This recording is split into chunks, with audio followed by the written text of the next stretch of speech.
Здраво на сите, ќе почнеме за 1 минута.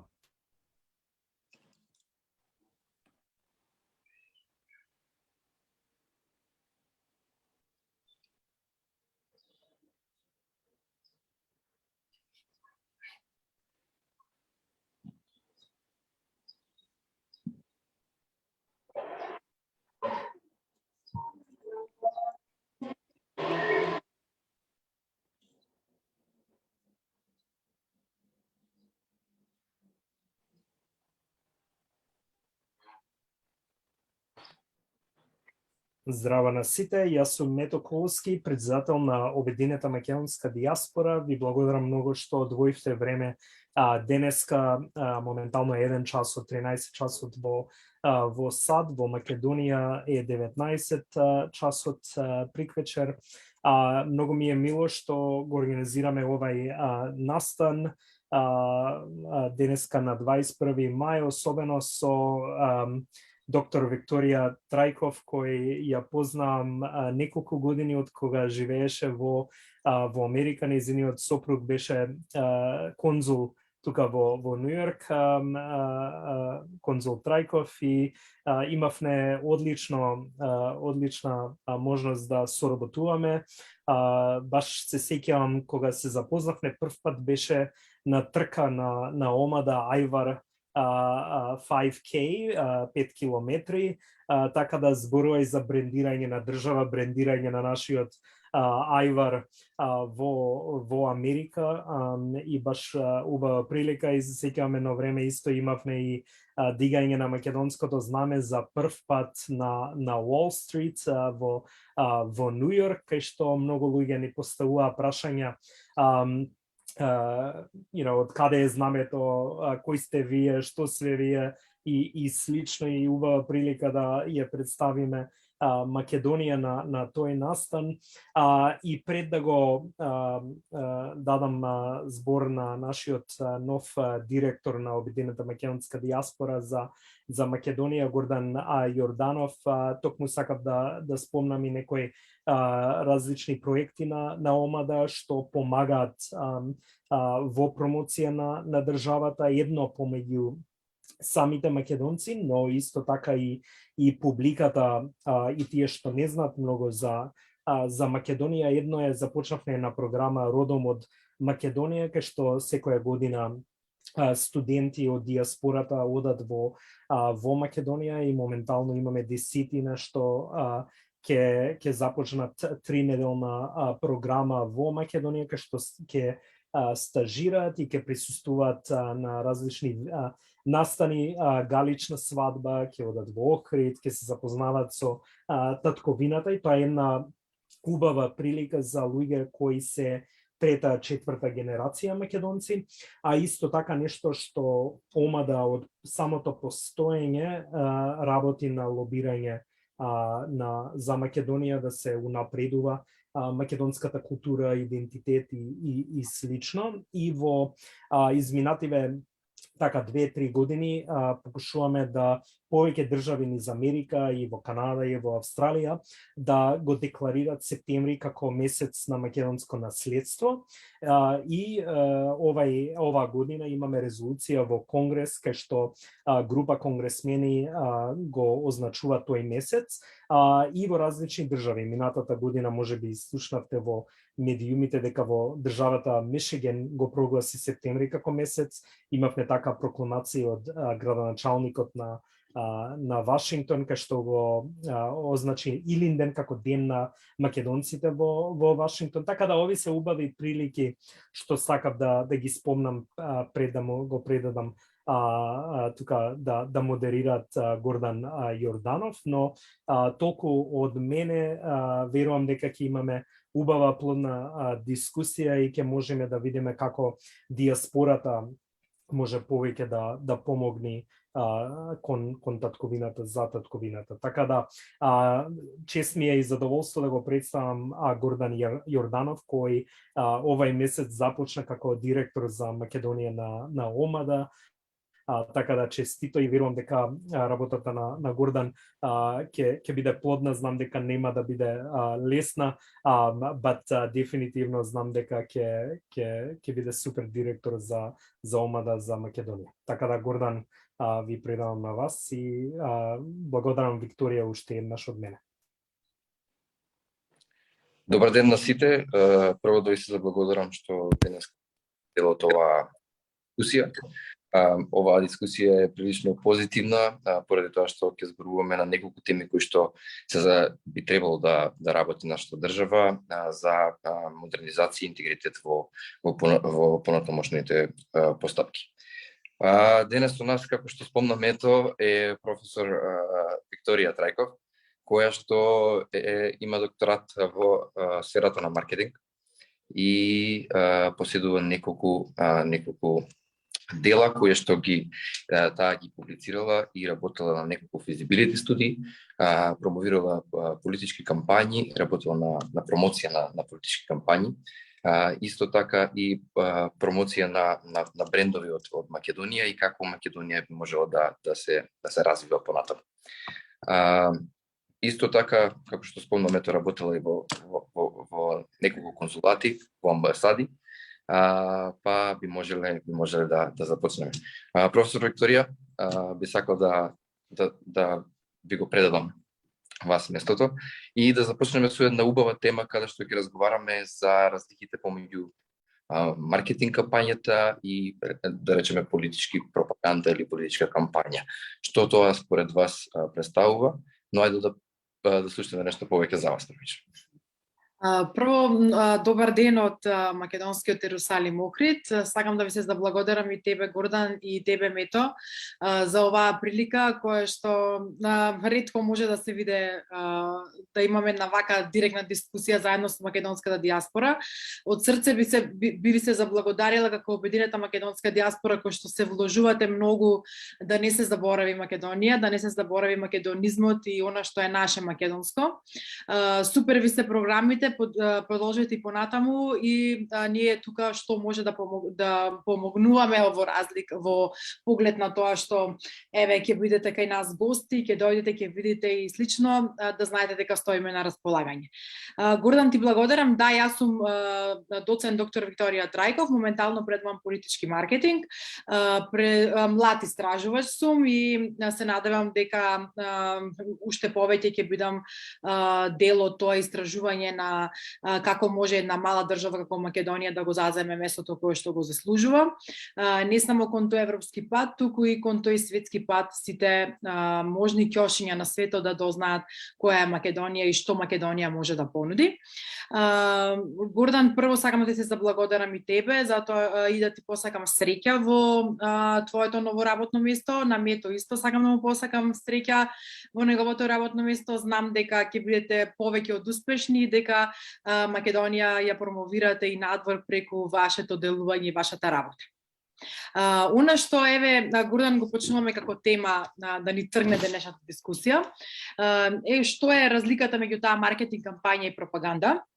Тоа најлесно можеме вака да го опишеме преку еден практичен пример кој што нашата држава го имаше претходно, а сигурна сум дека сите кои што се приклучени на денешната дискусија знаат за кампањата што беше актуелна од владата на Македонија, Macedonian Timeless. И тука некаде почнува тој историјат на промовирање на нашата држава. Низ минатото сме имале можеби и други, како што била Invest in Macedonia, потоа сме имали исто така други кампањи, меѓутоа овие некако две биле најуспешни и најмногу сме биле забелени и според статистичките податоци кои што ги има направено агенцијата, односно Заводот за статистика на нашата држава. Во 2014 година ние бевме сведоци дека таа Macedonian Timeless и Invest in Macedonia ни донесе многу за нашата држава, што значи дека не само што бевме промовирани на там преку маркетичка кампања на големи светски медиуми, кои што беа Euronews, Eurosport, па не имаше на CNN, па Милчо Манчевски како еден од нашите бренд амбасадори, државни бренд амбасадори не промовираше преку повеќе спотови и така натаму, ние бевме дел и од таа Fox News групација медиска, каде што многу луѓе слушнаа дека Македонија постои, и дека во Македонија има многу бројни приказни кои што допрва треба да се раскажуваат, а најлесно ќе им бидат раскажани доколку нели се посети нашата држава. Особено бевме горди на таа една медиумска кампања и се надевам дека ние како млади и вие како Обединета македонска диаспора и ние како млади, да речам, професори, истражувачи и понатаму ќе смислуваме некоја таква идеја за промовирање на медиумски, за промовирање на нашата држава. Благодарам Елизабета, имаше купувајте македонски производи, тоа што беше дел од не само домашната јавност, туку беше дел и од таа светска јавност. Особено имаме на искуство, ме потсети сега Елизабета, во Србија имаше некоја промоција исто така на македонски производи, не можам точно да се сетам што точно беше, и еден од организаторите дојде на нашиот штанд и викаат: ова е дел од купувајте македонски производи. Баш така цитирано како и да беше кампањата. Што значи дека таа е некаква си разлика меѓу таа кампања и пропаганда. Многу држави го прават тоа, многу држави се трошат навистина многу пари околу таа медиумска кампања и околу таа пропаганда, како да се промовираат пред светот и како на тој начин во тие 20-30 секунди да ја раскажат својата приказна и тука да добијат оној фидбек кој што сите како држава го очекуваме, да имаме повеќе туристи, да имаме, не знам, зависи од што го нудиме, повеќе производи да излегуваат надвор од нашата граница, да можеме да извуваме македонски производи и така натаму. И така, на крајот на денот сите да дознаат што има Македонија и што може да понуди. Еве вака во кратки црти тоа е. Да. Како што можевме да забележиме, Македонија и како има проекти, односно имало и се работело на такви некои маркетинг кампањи, и мислам дека тоа беа добри примери што е тоа маркетинг кампања на државно ниво. А како тоа да го споредиме, еве како тие маркетинг кампањи, да не речеме, можеби ќе се искористат во некакви си политички примери или пропаганди, и дали политичката пропаганда има поврзано со маркетинг пропагандата на државата? Да, може би еден дел од политичката кампања може да биде, не знам, голем промотор на таа државна кампања. Зошто го зборувам ова? Затоа што во многу политички спотови, кога имаме, не знам, избори парламентарни или локални избори, секој си го представува местото каде што живее и се снимаат тие спотови на различни делови од државата, ако доколку станува збор за парламентарни избори. Ако се сеќавате, пред некоја година, може би 1 или 2 години, Игор Дурловски имаше еден многу добар спот, кој што може да се карактеризира и дека нема врска со маркетинг кампања. Се движеше околу таа 5-та изборна единица и имаше различни сегменти во својот спот, различни сегменти од Битола, Охрид, Кичево, Струга, овие селата кои што се наоѓаат околу Охрид и така натаму, и така некако таа 5-та изборна единица каде што се навистина убави македонски градови беа прикажани во тој спот, што значи дека на политиката и често и услуга ни прави кога нас ние кои што треба да смислиме една кампања, услуга ни прави затоа што се прикажува навистина на најубавото што може да се прикаже баш од тој дел од таа територија на нашата држава. И јас ги охрабрувам политичарите што повеќе да снимаат на терен и да видиме што се крие во секоја ќоше од нашата Македонија. Так. А како би ја дефинирала некој начин, или како би издвоила политичката пропаганда или политичкиот маркетинг од бизнис маркетингот? Се одделува. Зошто? Затоа што тие политички кампањи кога најчесто ги креираме, обично се фокусираме на кандидатот кој што го треба да го прикажеме, да го презентираме пред гласачкото тело. Додека промоцијата на местото каде што е снимено ние во втор план. А доколку правиме спот за промовирање на Македонија, односно за промовирање на одредено место од Македонија, тогаш во прв план ние е промовирањето на местото, кој што ние сакаме да ја раскажеме приказната која што ја носи самиот по себе. има многу места кои што, како што кажа, претходно се користат како дел од кампањите, од политичките кампањи. Многу голема е разликата кога во прв план, односно во прво фокус ни е местото кое што сакаме да направиме една успешна приказна, за да може да биде едно промотивно видео кое што ќе треба да привлече и го прикажува она што може да се понуди, односно да се раскаже таа приказна од тоа место. И некако диференцијата ја гледам тука во политичкиот наспрема промотивниот маркетинг.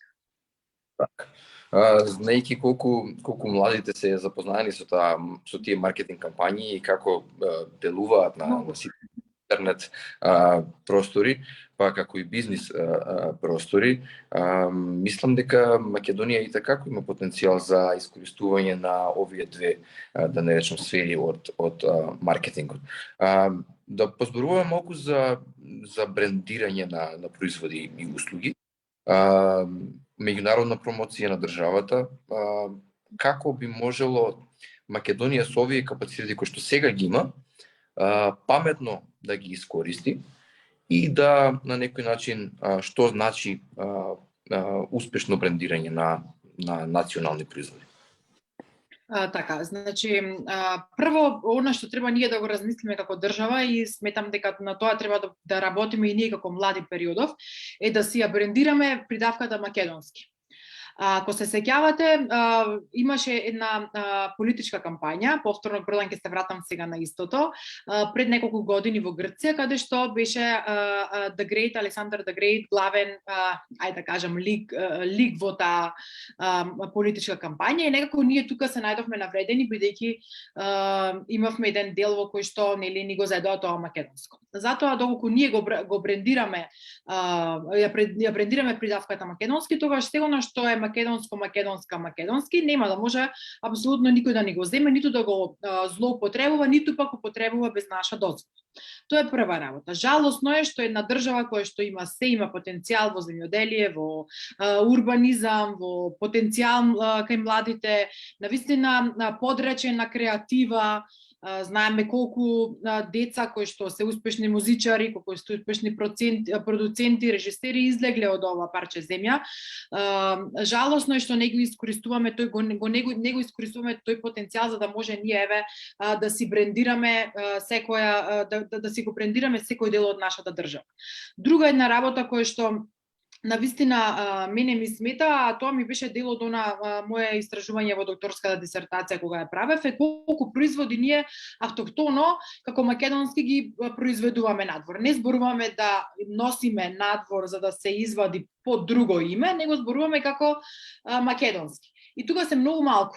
Што значи? Значи, не знам, имаме смоки, имаме цевитана, македонски пијалок, имаме два автохтони само брендови, тоа е галичкото сирење и станушината како сорта на вино и тука некаде застанува, не го спомнам Алкалуј, тоа е веќе навистина голем бренд кој што во таа фармацевска индустрија веќе се на едно друго ниво кое што може да позавидат и многу други наши соседни држави.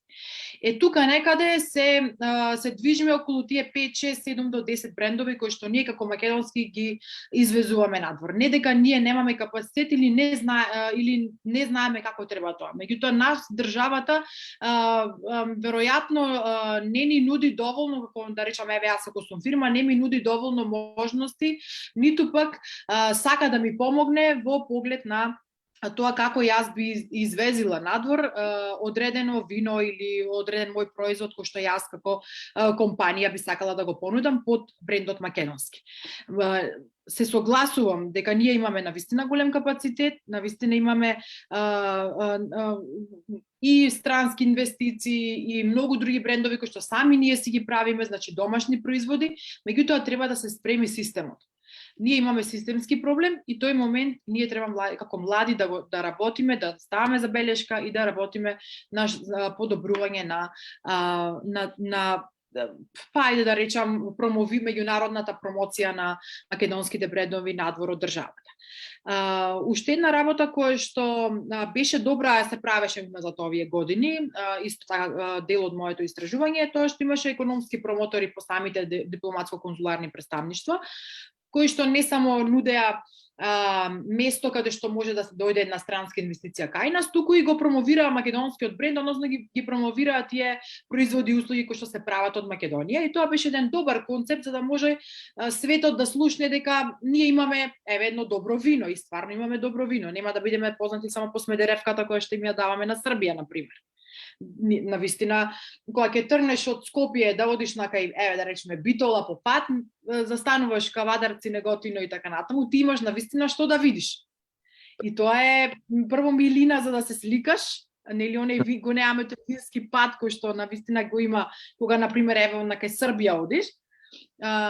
Прво го немаме тоа, а имаме прекрасни и мали и големи винари и нешто што ние може да го напавели. Па тоа е така, е вистина, мето, тоа е нешто слично. И тука и тоа може да биде, не знам, атракција за сите оние кои што би сакале да ја посетат Македонија во 5 дена, и кога треба да спремиме на програма што најдобро би требало да видиме во тие 5 дена за Македонија, сигурно странците ќе би уживале во тоа место.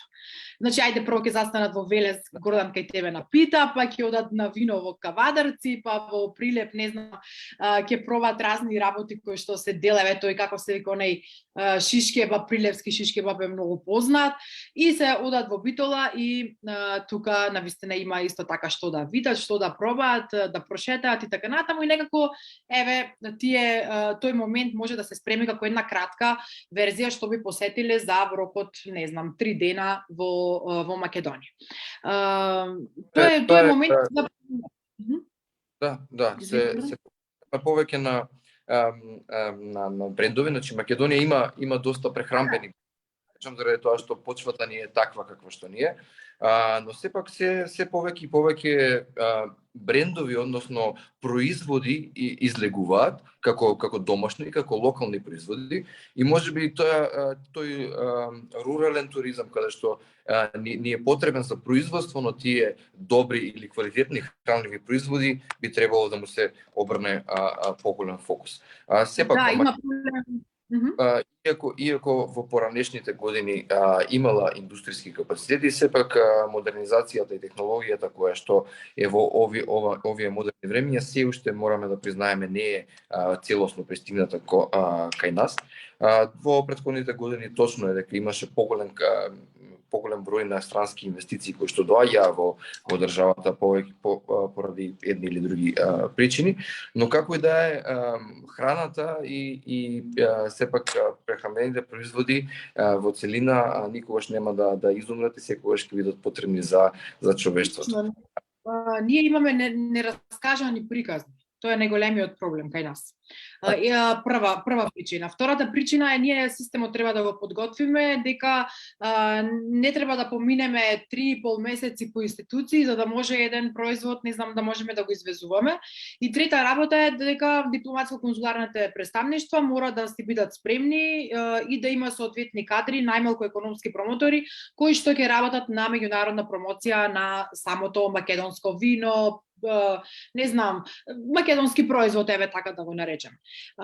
Може би и соседните држави, ако сакаме подлабока анализа да направиме, нема толку многу обрнато внимание, меѓутоа кај нив не е проблемот до ингеренциите. Ние секако во Македонија имаме проблем со ингеренциите на таа агенција за, не знам, развој на туризмот, на пример. Таа е приклучена кон Министерството за економија, веќе са накратко да ви објаснам зошто го наоѓам тој суштински системски проблем. Затоа што е приклучена како дел од Министерството за економија, нема големи ингеренции, е обична, да речеме, агенција за туризам која што не може да направи ништо повеќе, дури не го праша Министерството за економија, нема свој буџет, значи не може да планира, не може да промовира без да нели добие како се вика дозвола од повисоко, односно од Министерството за култура. За Министерството за економија се извинувам. Доколку тоа обратно се направи и на агенцијата за туризам и се даде целосна автономност, прво, второ и се даде буџет, тогаш стратегиите и за туризмот и за меѓународна промоција на Македонија навистина би можеле да тргнат во едно на еден подобар пат. И тоа е тој момент се оставам на тука на друга тема, а тоа е дали дека можеби Македонија стварно има капацитети за градење на такви некои македонски брендови или развивање на туризмот, но дали тоа значи дека секоја конекција со владините институции го успорува процесот и на некој начин не дозволува развој на целата таа, дали било туризам или било градење на брендови македонски. Гордан, овие 30 години, иако јас и ти сме многу млади, и Мето е млада и се претпоставувам дека сите од целото наше друштво денес кое што е приклучено на нова дискусија се релативно млади луѓе, само слушаат стратегија за ова, носиме стратегија, носиме за она, не знам, ова ќе направиме, ова ќе направиме, меѓутоа ништо, ниедно фајде не видовме од таа стратегија. Имавме и домашни и странски експерти, имавме и меѓународни агенции кои што доаѓаат да ни помагаат и не е никаков проблем. И треба да имаме стратегија. Меѓутоа дајте луѓе да седнеме да направиме една стратегија која што на вистина ќе ни донесе нешто позитивно и од кое што ќе може да научиме дека тоа треба да се смени и треба да се имплементира за да немаме ние политички влијание како едно независно тело кое што ќе работи на промоција на самата држава.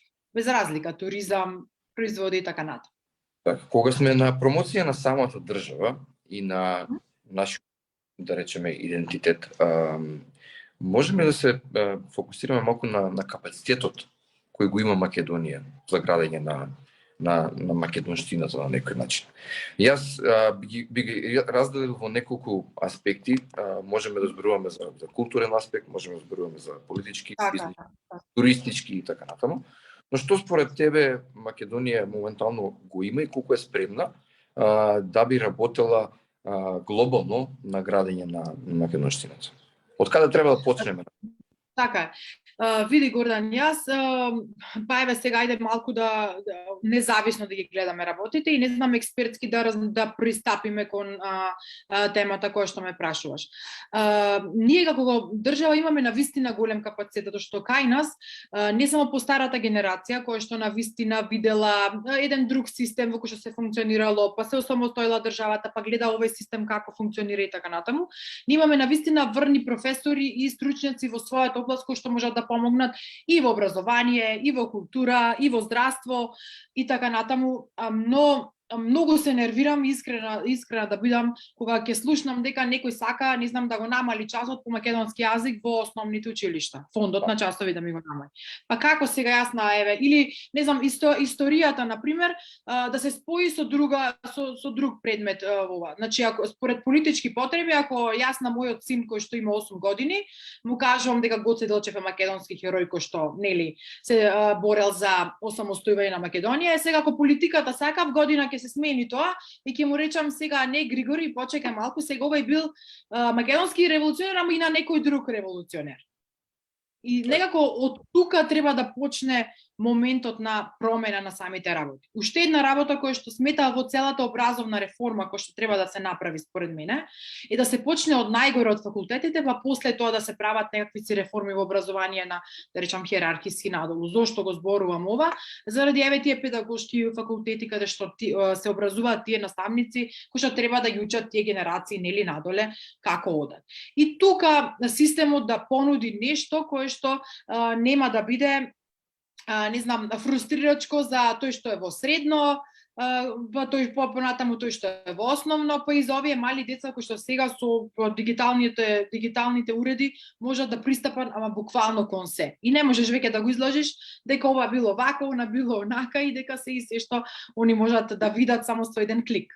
И што до некаде е добро, некаде е лошо, ама сега тоа е една друга тема која што можеби понатаму ние треба да зборуваме зошто нема програми на македонски јазик во тој дигитален свет.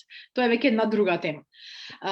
Капацитет како капацитет имаме, доколку немаме политичко влијание во самата институција која што треба да го промовира. Значи не знам, нека ја наречат агенција за промоција на Република Македонија надвор од својата држава или не знам за меѓународна промоција. Друга работа. Ако веќе сакаме да научиме од искуството на една Србија, која што за развој, за Агенцијата за развој на туризам се вика Министерство за развој на економија и туризмот во државата. И ние кои што живееме во Македонија сведоци сме дека веќе 6 месеци уназад на големо се промовира Србија како држава, како добра туристичка дестинација. Гордан сигурно си забележал и по главниот град, а и на Мето може да му сликнеме да му пуштеме да види што значи медиумска кампања. Сега тука јас наоѓам една огромна улога која што ја игра македонската диаспора. Да, спојување, апсолутно. Јас сум ето за тоа, спојување, затоа што тоа е меѓународно искуство кое што го имаат скоро сите држави и тука ингеренциите се со посебен буџет баш за тоа Министерство за развој на туризмот и промоција и државна промоција, така се вика обично по другите држави. Дури од МНР би зела јас одредени ингеренции и би ги ставила во ингеренциите на една така нареченото Министерство за промоција и некако тоа ќе биде една голема целина каде што ќе може нели да се дејствува во тој план. Друга работа, ние ги забораваме да учествуваме на тие големи светски саеми, што исто така многу му носат на државата. Ние вака што сме живееле, што имавме прилика да живееме на служба во другите држави, гледаме дека секоја земја посебно си го користи моментот да се представи на саем.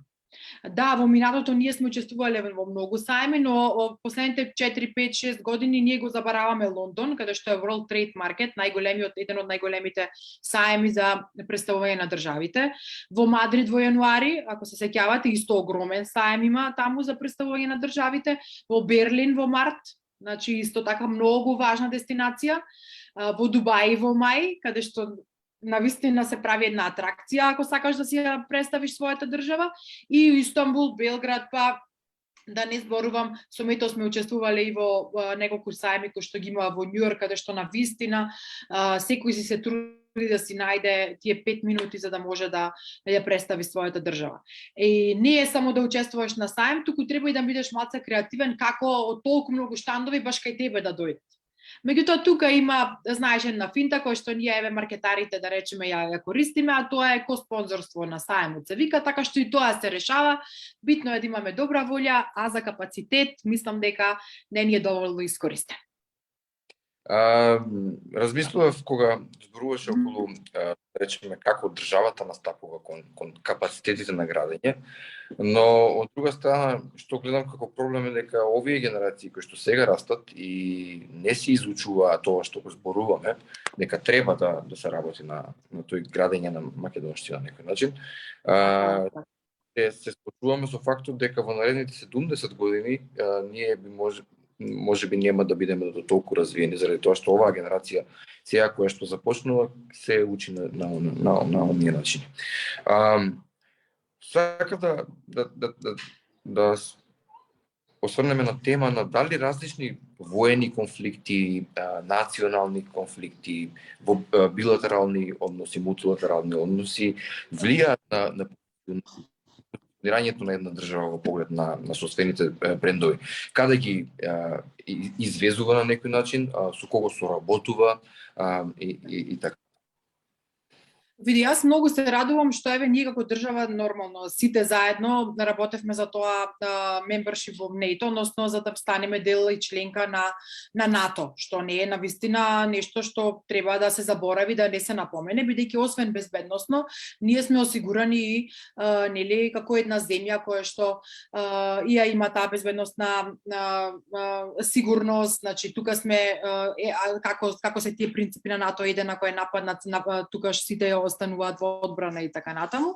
И многу ми е важно што конечно имавме некој национален консензус во собрание дека треба ние да ја подпишеме таа декларација од сите партии дека определбата наша се НАТО и ЕУ. И тука некаде тој момент, особено не само мене како професор и некој кој што цело време ти вика, ти не си во ЕУ, не можеш таму, ти не знам, не можеш да го користиш тој фонд за такви проекти зашто не си дел од Европската унија. На тој моментот го надминавме и сме особено стрекни за тоа. Сега што станува во моментот со Европската унија? Мислам дека ќе почекаме уште малку за Европска унија и да не навлегувам во таа проблематика, иако имам доста што да кажам, не само затоа што непосредно тоа и го работам, но и тоа што не ни е местото се уште таму, дури не си ги решиме внатрешните работи кои што нели како финеси треба да бидат за достојна членка на Европската унија. Кога сме во поглед на овие конфликти кои што се случуваат, ова што се случи моментално со војната Русија-Украина е ужас за светов. И јас особено го осудувам секој напад на невини жртви, впрочем и го гледам жени, деца, тоа ме ужаснува.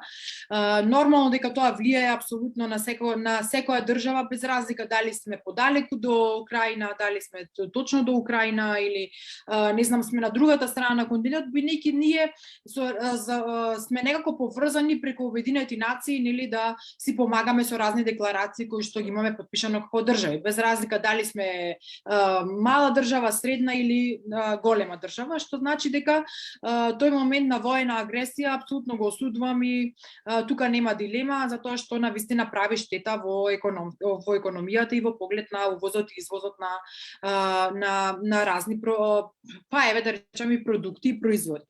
Од Македонија успеав некој податок да најдам дека има неколку компании кои што навистина претрпеле големи штети, особено во фармацевската индустрија, бидејќи доста извезувале своји производи, особено во Украина. И тој момент е сега веќе стопиран, нормално се случува војна и не можат да тоа влијае на нивниот годишен, како се вика, буџет и така натаму. Апсолутно сметам кога сме тука кај пазарот, односно пазарот кон Русија и кон Украина, не само македонски фирми, него многу глобални фирми знаеме дека усмерија својот пат од извоз директно спрема Русија, него ја заобиколија, да речеме, земјината. Затоа што не знаат, ништо не е сигурно. Тоа знаете, може кој знае што да се случи. Така. Во интерес и тоа што знаеме што се случува надвор и како луѓето активно работат на, да не речеме, со модерната технологија и достапноста на интернетот, но и фокусот на туризмот во целата таа приказна. Дали Македонија има задоволителна стратегија за туризам? Знаеме дека имаше стратегија за туризам 2014 до 2017, која што беше некоја постара која требаше да биде како некој пример, и знаеме дека има некои си приватни, да не речеме, такви стратегии кои што се предложени на македонските влади. Според тебе каква е таа стратегија за туризам на Македонија и дали треба одново, да не речем, на некој начин да се изработи? Да. Тоа е тема која што ја начнавме претходно. Значи, ние слушаме само стратегија за туризам ваква, стратегија за туризам онаква, не знам, сега овој ќе го ангажираме, сега оној ќе го ангажираме и така натаму, меѓутоа ништо суштинско и веројатно не сме научиле и не сме го примениле тоа. Тоа е најголемиот проблем што е кај нас се случува и мислам дека повеќе се направени во последните 20 години стратегии отколку нешто не знам што ние добиваме како држава. Реорганизацијата на Агенцијата за туризам е суштинско нешто кое што мора да се деси. Реорганизација на Агенцијата за иселеништво исто така, која што би ја таргетирала нашата македонска диаспора и она што треба најпрво и основно да се случи е реорганизација на Агенцијата за странски инвестиции. Доколку сето тоа вака некако го земеме и го цел тој домен го фокусираме на едно место и можеби ние ќе бидеме успешни во тоа што навистина со многу мал капацитет работат тие агенции, со по 5, 6, 7, 8 луѓе и колку можат тие луѓе да направат без свој сопствен буџет. Затоа ако сето тоа се сконцентрира во редно прво да ги прашаме тие луѓе каква приказна имат да ни кажат. Можеби они работат толку време на својата проблематика и имаат одредени искуства и може да кажат дека ова е сега добро, ова веќе да не го правиме, за тоа можеби да пробаме и така натаму. И тука е тој момент кој што треба да се ги искористиме тие наши домашни експерти. Според мене не е лошо да се искористи странска експертиза, нормално, бидејќи не знам, поголеми држави го пронашле веќе тој пат како да ја брендираат својата држава и да можат да се препознатливи надвор од своите граници. Пак повторно се навраќаме на истата тема. Македонија е приказна која што се уште не е раскажана. Ако мене ме прашувате, сигурно сега во рок од 5 минути би ми текнало најмалце 10 места кои што можам да ги понудам еве сега, како кога некој странец би сакал да ме праша што треба да посетам јас во Македонија. Ајде еве Охрид. Зајно ми текна. Ми текна за Охрид. Многу на папир напишано, многу идеи во глава, но помалку реализирани. Поради една или друга причина. Јас би сакал да прокоментирам оваа тема затоа што во изминативе 2-3 години се повеќе и повеќе се појавуваат такви приватни, да наречам, идеи за развој на дали на локална самоуправа, дали на национална самоуправа и се повеќе приватните лица предлагаат, да наречам, идеи на локалните самоуправи, знаејќи дека таа стратегија за дали било за туризам или било за општ развој, модернизација, екосистеми не доаѓа толку брзо или ефикасно од страна на самата влада. Тука има различни колен партнер, сега има знаеме дека имаше стратегија за туризам на Скопје претходно, не знам дали е сега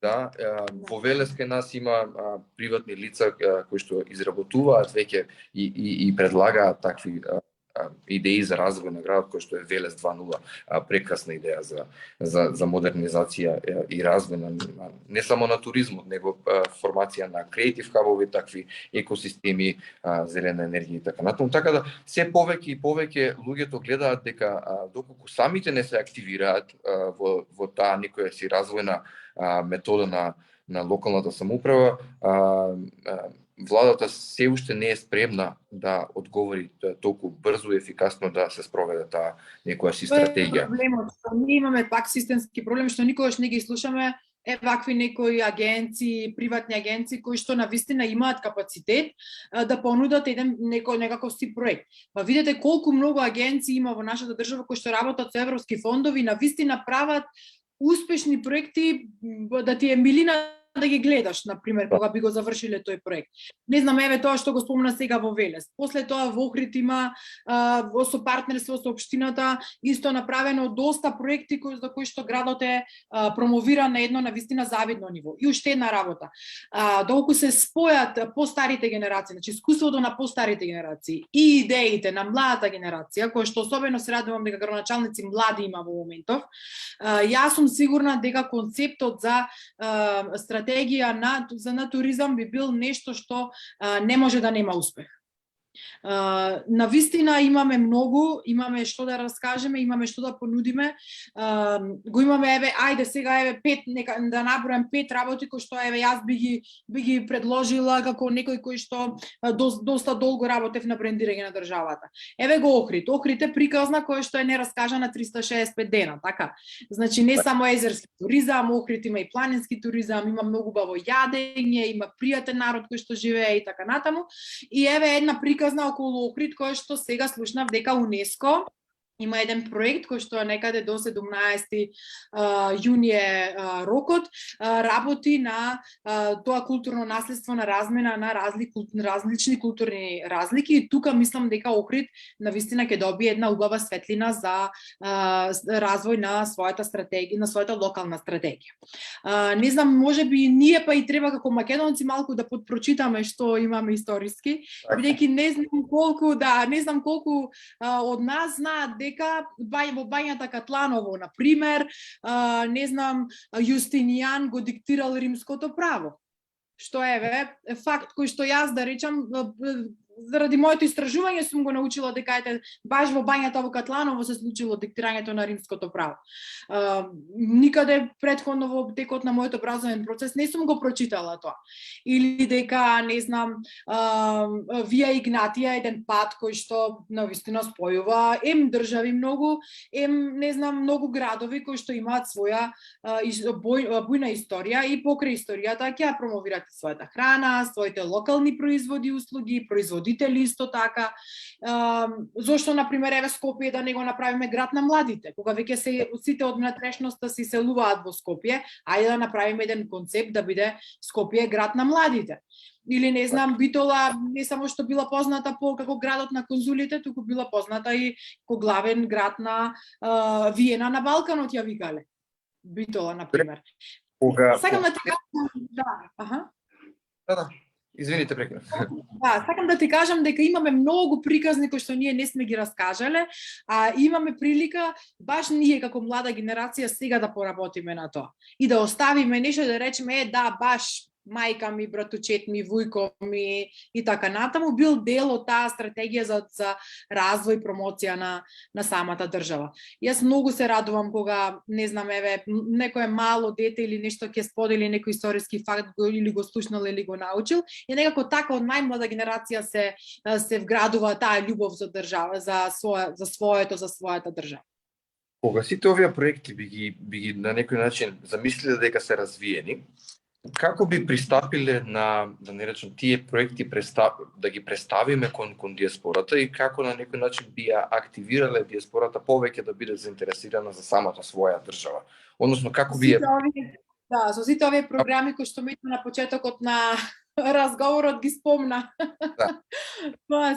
Тоа се такви успешни програми, убави, супер концепирани, не знам, за уживање, баш се за уживање. Замислете сега тоа дете кога ќе дојде тука и ќе види што се случувало кај неговиот дедо, прадедо што живеел тука, ќе се ја види таа куќа стара која што сега можеби полу распадната и нешто. И замисли го убеди дедото во кој што живее сега пример во Австралија и во Америка, после пензионирањето или веќе пензионира се врати тука. Да си купи некоја станче, куќа, нешто вона и ние така ќе го развиеме и тој така наречен урбан туризам. Зошто да не? Диаспорски туризам. Така што има концепти, навистина може да се работи.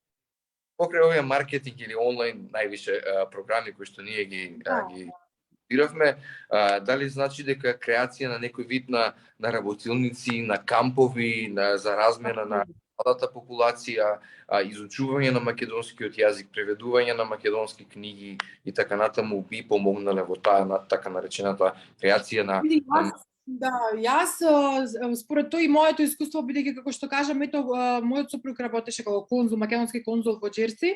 Она што можев да го видам директно од терен е дека баш црквата тоа е свртилиште на сите македонци кои што повеќе или помалку одат во црква нели во недела и тука некако име тоа како social club, а после тоа нели се дружат, имаат различни поводи и така натаму. И ако историски се вратам назад дека од секогаш црквата била стожер на соединување на народот, сметам дека македонската диаспора е една од трите најклучни улоги за промоција, за меѓународна промоција на државата, ако не и најважна.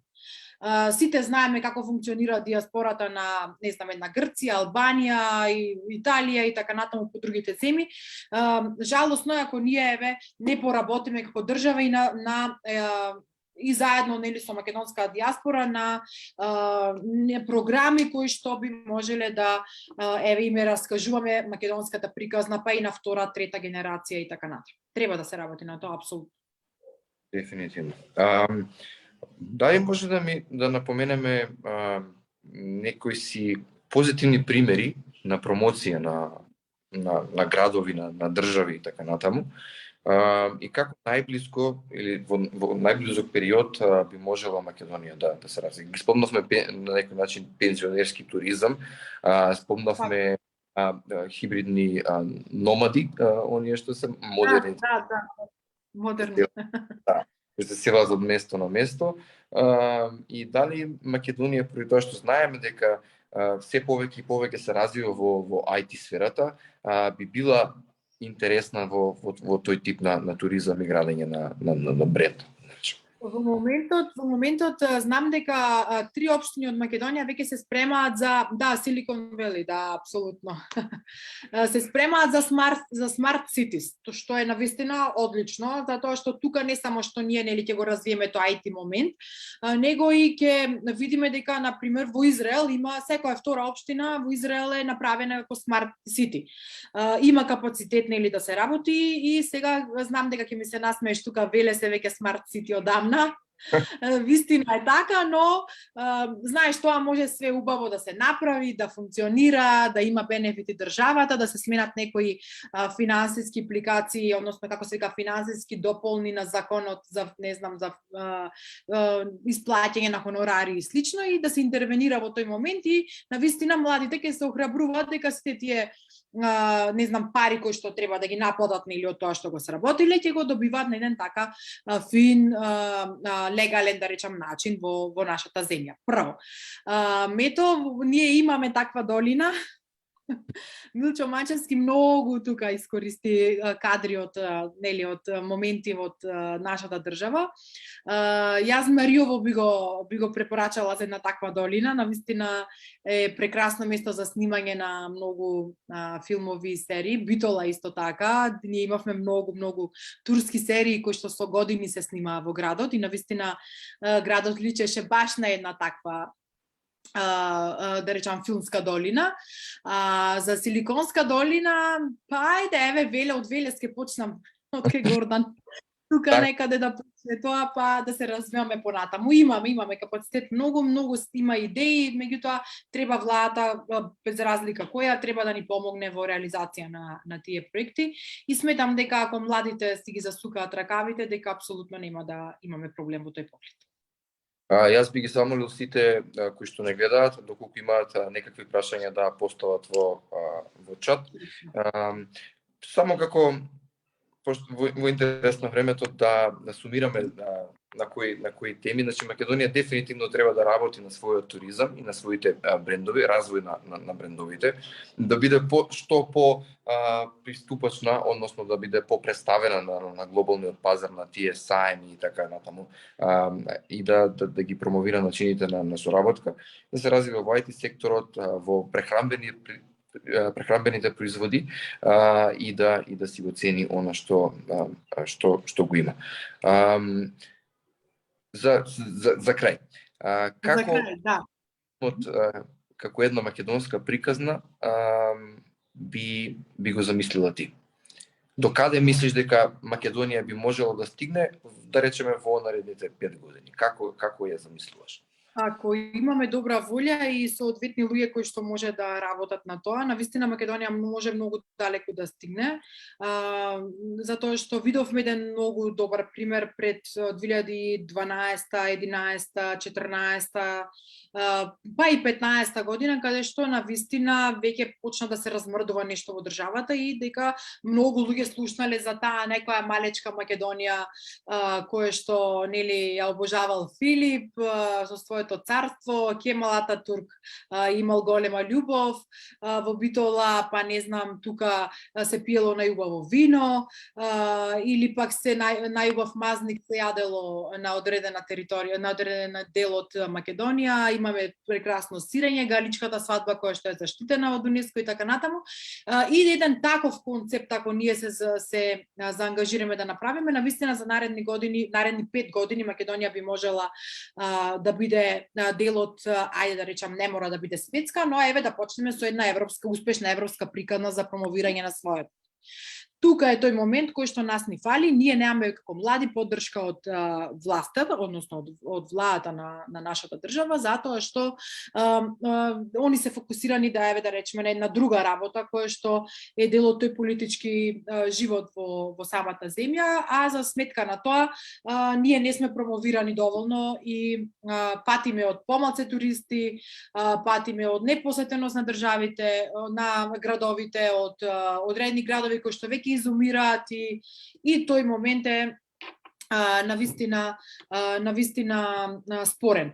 Да, некој напиша за танец, навистина танец имаше, сега не знам, не сум во последните години сведок на тоа, имаше навистина големи турнеи низ Соединетите Американски држави и Канада, и многу беа добро прифатени и многу се знаеше, се слушаше за тој македонски фолклор, кој што е навистина импресивен и една приказна која што цело време колку повеќе истражуваш, толку помалце мислиш дека знаеш за незе, бидејќи секое тоа едно конче од самата носија има своја приказна и зошто е баш таму ставено. Јас имав еден дедо кој што за жал не е сега меѓу нас, меѓутоа беше еден истражувач на тоа македонско културно наследство и секогаш ми викаше дај донеси да видиме тука што може да направиме, бидејќи ова може и 4 дена да трае. Така што таа една приказна, едно конче, навистина значајно и може многу да раскаже за фолклорот на нашата држава. Кулинарскиот туризам одличен момент и предлог кој што Мето го пишал во чат, ако другите гледаат. Многу има што да се каже и за тоа, бидејќи секое парче од нашата држава има покрај тоа таа национална кујна, има и своја автентична кујна која што сигурна сум дека ја немаат пробано, затоа што сирењето во Галичник и сирењето во, не знам, Битолско село не е баш исто, и тука некаде се тие вкусови се навистина онаква автентични и различни и може да бидат дел од една таква убава македонска даска на различни сирења, например. Директен лет, да, тоа не успеавме, го работиме долго време, за жал не успеавме поради економски причини, бидејќи има, не знам, многу голем трошок околу организирање на сето тоа, меѓутоа ако владата има слух за тоа дека треба дел да го субвенционира, би успеале да направиме еден директен лет меѓу Соединетите Американски држави, Канада и Македонија, и тој момент ќе ни донесе нас многу бенефиции како држава, бидејќи нема да има прелети и долги летови од 20-30 сати, некогаш сум заглавувала и по 26-7 кога треба да се вратам во Македонија или да дојдам во Америка. Така што 5-6 сегменти за почеток мислам дека може да ги сработиме. Така.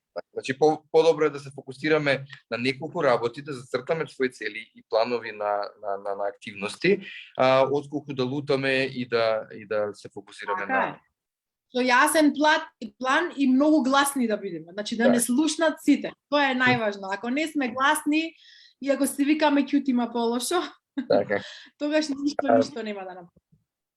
Викторија, сосема за крај, поради тоа што не гледам дека има прашање од публиката, како професор на УТМС организира форум за градоначалници на 1 јуни. И ако можеш да споделиш некакви малце повеќе информации околу настанот. Да, тука за тој форум многу се радувам, исто дека сум во тој организацијски комитет на самиот форум. Значи идејата е македонските градоначалници да разменат искуства со градоначалници од европските метрополи, и тука можам да се пофалам со учество на повеќе градоначалници од навистина европски метрополи, каде што ќе имаме можност ние како македонци, Македонија и македонски градоначалник да слушнеме како се прави една модерна општина, што е всушност и темата на самиот форум. Значи го имаме Цвика Брод, тоа е градоначалник на Бат Јам, тоа е една општина во Израел. Инаку е еден од советниците, некогашни советници за кампања на Доналд Трамп, и можеби тука ќе научиме многу од него. Имаме исто така специјален советник на парискиот градоначалник, значи на градоначалникот од Париз, и од него исто така имаме многу што да научиме со оглед на тоа дека сега завршија изборите. Сите знаеме што значи Париз за Европа и колку тоа вака lovely city, сите во тоа уживаме кога го посетуваме и така натаму. Ќе имаме од Бугарија, од Словачка градоначалници, од соседството ќе имаме исто така, што значи дека ќе се направи еден таков форум кој што до сега во Македонија не е организиран, и едно позитивно, да речам, позитивен сигнал дека имаме и ние што да раскажеме како Македонија, но исто така да превземеме едни директни искуства од европските метрополи, каде што некој работи на аерозагадувањето повеќе, некој работи на тие smart cities, некој работи на развој на туризмот, и некако во една таа целина на Универзитетот за туризам и менаџмент на 1.6 ќе се одржува тој меѓународен форум за градоначалници. Ќе биде хибриден настан, така што ќе ви пуштам и линкови и може да учествувате и вие и со прашања и со предлози што треба ние вака да научиме и многу ви благодарам што еве денес се случи овој разговор и се надевам дека и повторно ќе имаме вакви убави опуштени разговори само за Македонија. Викторија, ти благодарам и тебе, да ги поздравам сите што не гледаа, да ја прочитате книгата Брендирање на држава. Тоа е едно тоа е ова книга, која што сум особено горда. Така. И се оваа дискусија ќе ги мотивира како младите, така и сите останати да работат на брендирање на Македонија и се залагаат што повеќе македонското да излегува надвор од светот и сите да слушнат кои сме, заради тоа што имаме многу историја и таа историја треба да прерасне во наша една приказна. Викторија, ти благодарам и на сите ви посакувам убава вечер. Благодарам многу, поздрав до сите. Мето? Ето, ако имаш ти нешто. Ви благодарам уште еднаш, Гордан и Викторија, одлична дискусија и верувам дека сите што слуша и на Facebook и тука на Zoom се задоволни. Пријатен ден, вечер. Чао.